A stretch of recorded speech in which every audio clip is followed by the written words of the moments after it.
Hold on. Mandy, do you think there's many more places in the world much more beautiful for tourist sightseeing and riding than Andorra? Nope.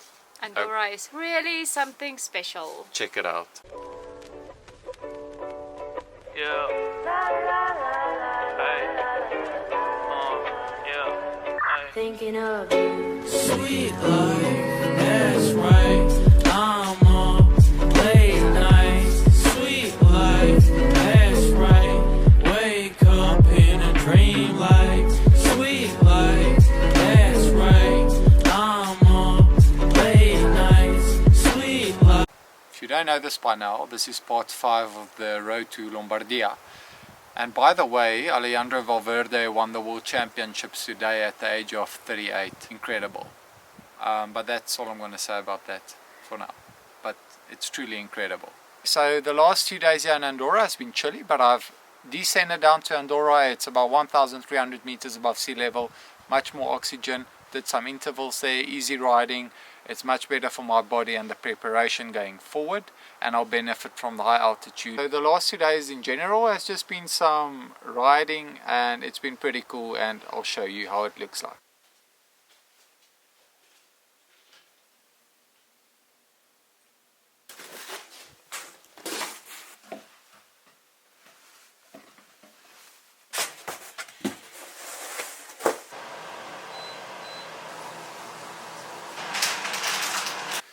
So Mandy,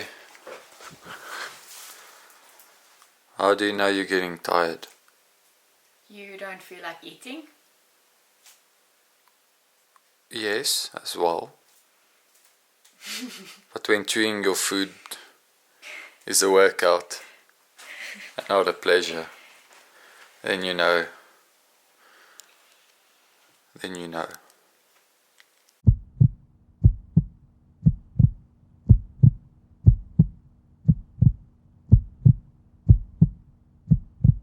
Good morning everyone, for another beautiful day here in Andorra. Mandy's going for a run. I'm just doing an easy ride today, good 3 hours. And then in 2 days time I've got a race in Düsseldorf.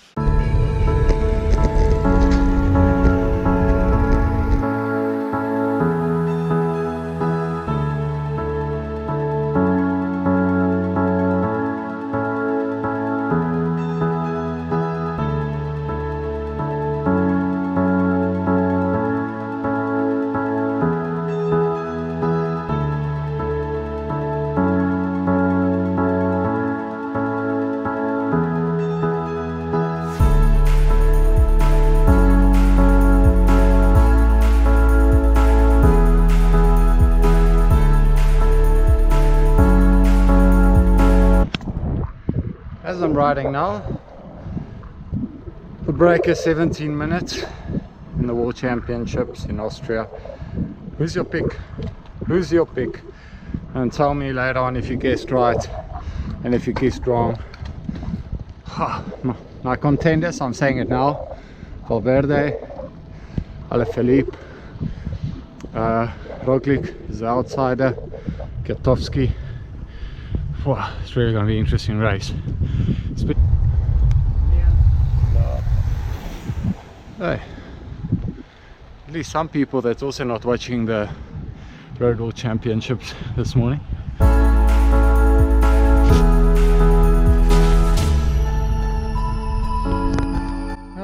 Big hailstorm it seems, yeah, yesterday in Andorra. We're up in the mountains. We didn't have any hail, but snow is predicted for Monday. It's going to be interesting. Luckily I'm leaving on Monday.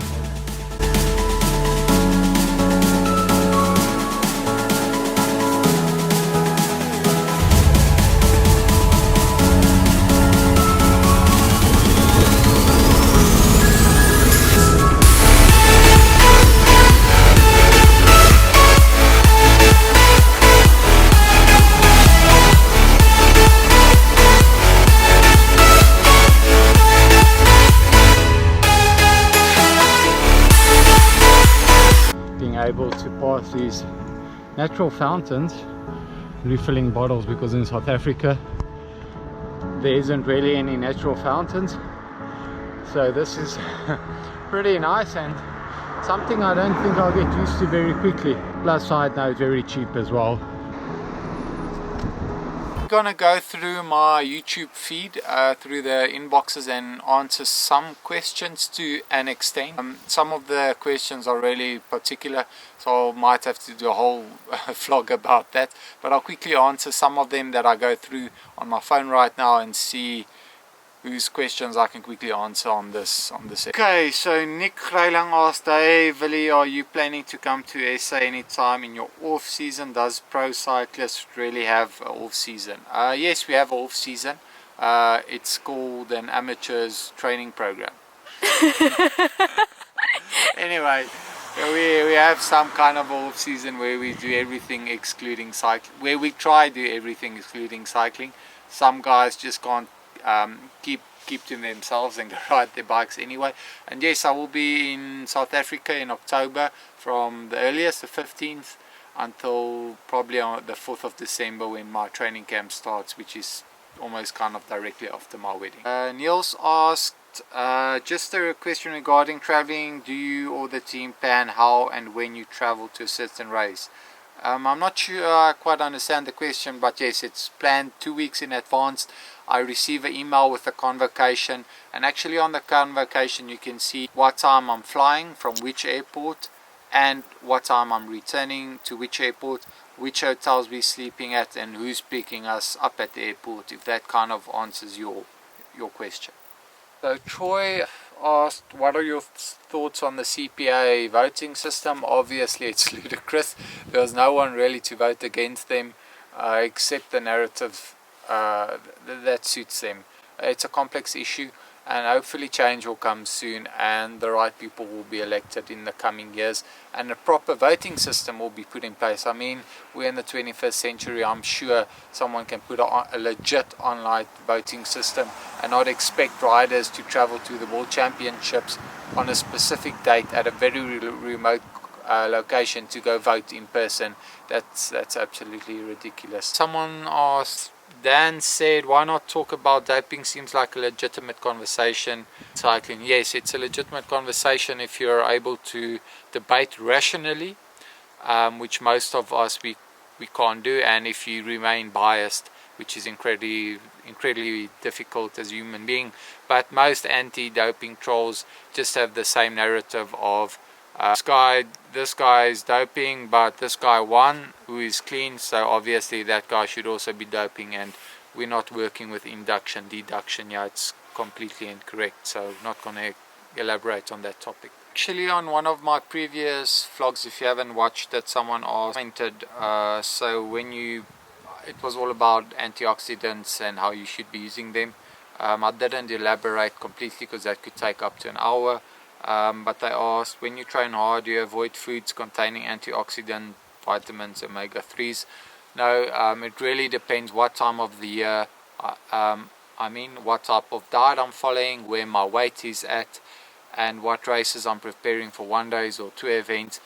Am I at altitude or at sea level? Am I feeling good? Is my immune system down? Am I fat or lean? It's really very complicated in that regard, and I'll adjust my diet to that. And there's a big thing about periodizing your sleep, nutrition, training, all to your environment and your training plans. So it can be really complicated, but in this channel we'll talk about it going forward, and obviously in the podcast, if you haven't subscribe, we'll be talking about all of that stuff as well. See the link down below. Asked, are the zip wheels good in the rain? That's not really important to me. It's more about the type of tires you're using and the tire pressure, and you have to go actually test that out. It will even be really beneficial to you. I think especially to the people living in the UK and South Africa, we never have any rain. Well, we do have rain, we just never race in it or have as much rain as the UK have. And yes, I think tire choice, I probably ride about 6 bar, being 73 kilos on my Conti GP 4000s. Depends. Well, sometimes we use tubbies. Well, most of the times we use tubbies as well in the race, so it really just depends. And lastly, I'd like to say thanks to everyone that contributed to my Plum Fund and supporting me in buying new equipment. That really helped a lot, so I've been thinking of an idea how to repay people in the best way I could.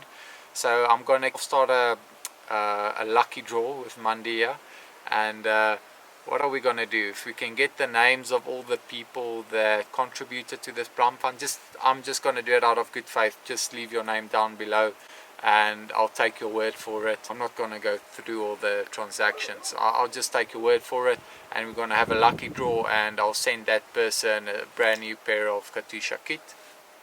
If that's pretty cool. Anyway guys, thanks for watching part 5 of the road to Lombardia, and remember to like, sub, comment, share, all of those stuff. I'm really looking forward to all the comments. That's really quite inspiring as well.